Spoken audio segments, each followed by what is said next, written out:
পাবলিকের ট্যাক্সের টাকা, সেই টাকার হিসেব চাওয়ার অধিকার যে সাধারণ মানুষের আছে তিনি সেটা ভুলে গেছেন। উনি সরকারি কোষাগারটাকে নিজের বলে ভাবছেন। হ্যাঁ, অতএব তার সম্পর্কে কি বলবো, তার সম্পর্কে বেশি কথা খরচা করার জন্য আজকের এই মিছিল নয়। আজকের এই মিছিলে স্পষ্ট কয়েকটি দাবি আছে। সেই দাবির মধ্যে আছে যে যিনি শহীদ হলেন, আমরা বলছি না তিনি মারা গেছেন, নির্যাতিতা এক কথাটা সত্যি, কিন্তু আমাদের মতে তিনি শহীদ। কারণ তিনি নারী হিসেবে নির্যাতিত তো হয়েছেন, তার সাথে তিনি হাসপাতালে কর্পোরেট রাজ্যের বিরুদ্ধে প্রতিবাদ করার জন্য শহীদ। অতএব তিলোত্তমার বিচারের দাবি তখনই সম্পূর্ণ হবে যখন স্বাস্থ্য ব্যবস্থায় কর্পোরেট রাজ, স্বাস্থ্য ব্যবস্থায় সিন্ডিকেট রাজ খতম হবে, সকলের জন্য বিনামূল্যে সরকারি স্বাস্থ্য ব্যবস্থার যে অধিকার সেটা সুনিশ্চিত হবে। সেই দাবি আদায় পর্যন্ত আমাদের লড়াই, আমাদের সংগ্রাম চলবে।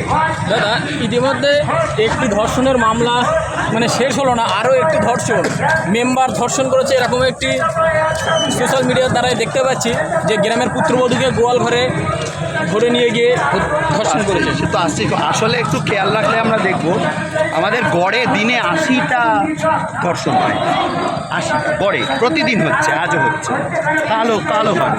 বিষয়টা হচ্ছে যে কতটা তদন্তকারী সংস্থারা সক্রিয় হয়ে আইনটাকে বাস্তবায়ন করছেন। এই যে নতুন একটা বিল, এসব ফাটকা, এসব লোককে আইওয়াশ করা বিল, অলরেডি আইন আছে, অলরেডি ধর্ষণের বিরুদ্ধে আইন আছে, তার বাস্তবায়ন করতে হবে।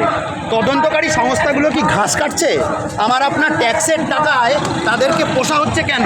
তাদের কাজ হচ্ছে এভিডেন্স সংগ্রহ করে, প্রমাণ সংগ্রহ করে কোর্টে দাখিল করা, কোর্টে প্রমাণ করা যে এ বা এরা দোষী, তারপরে যাতে তাদের শাস্তি হয়। অতএব তাদেরকেও আমাদের জনগণের আওতায় আনতে হবে। তারা দীর্ঘদিন ধরে আমাদেরই ট্যাক্সের টাকায় বসে থেকে এইরকম অকম্মার ঢেকি হয়ে থাকতে পারেন না।